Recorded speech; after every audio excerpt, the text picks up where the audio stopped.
கௌசல்யை போய் பாக்கிறேன், ஒரு பிள்ளையை பெற்று காட்டுக்கு பறி கொடுத்துட்டாளே என்று விதுர அரமனைக்கு கௌசல்யை பார்க்க போனாள்.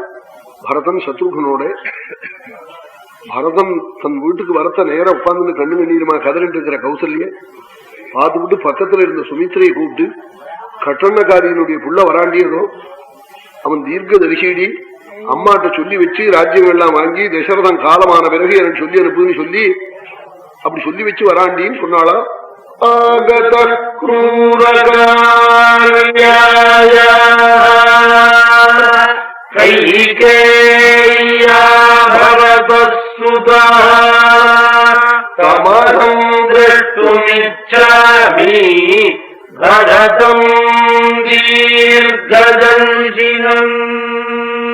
சொல்லு பரதன் காதுல விழுந்துட்டான். பரதன் கண்ணு கண்ணீருமா கதறிண்டு போறான் சத்ருகனோட. கிட்ட வர வர பரதனை நேர பார்த்து வர காட்டாளா. அப்பா ராஜ்யம் வேணும்னு நினைச்சு அம்மாட்ட சொல்லிட்டு போனே உனக்கு கிடைச்சுதான்னு காட்டாளா கௌசல்யே. இதந்த ராஜ்யம் ராஜ்யம் பிராப்தமகண்டகம் சம்பிராப்தம் வத கைகேயா சீக்கிரம் க்ரூரேண கர்மணா. கட்டணக்காரி இப்படி பண்ணினாலே, தம் பிள்ளைக்கு ராஜ்யம் காக்கட்டும், எனக்கு அதுல வருத்தம் இல்லே. என் குழந்தை ராமனை என்னத்துக்கு மறையடி வெட்டி மாந்தோல் போத்தி ஜடசரிச்சு ஏழையா காட்டுக்கு விரட்டினாள். பிரஸ்தாப்பிய சீரவசனம் புத்திரமே வனவாசினம். என் குழந்தைய தண்டகைக்கு ஏன் அனுப்பிச்சால் நான் பார்க்காம பண்ணிவிட்டாளே பாவின்னு அழுதாளா. கேட்டாள் பரதன்.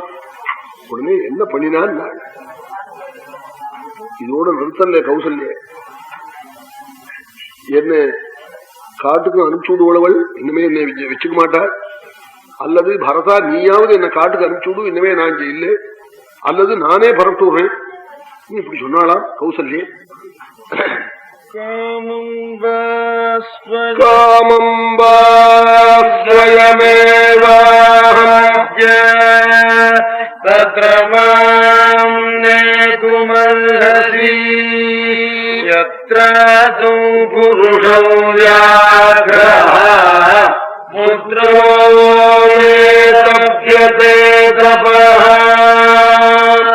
अथवा स्वयमेवाहं सुमित्रामुदरासुखम् अग्निहोत्रं पुरस्कृत्य प्रस्तास्ये यत्र राघवः. என் குழந்தை இருக்கிறதுக்கு நானே பரப்புறேன், இனிமே இங்க இல்லைடா உங்க ஆளுகையில என்று இப்படி அழுதாள் கௌசல்யே.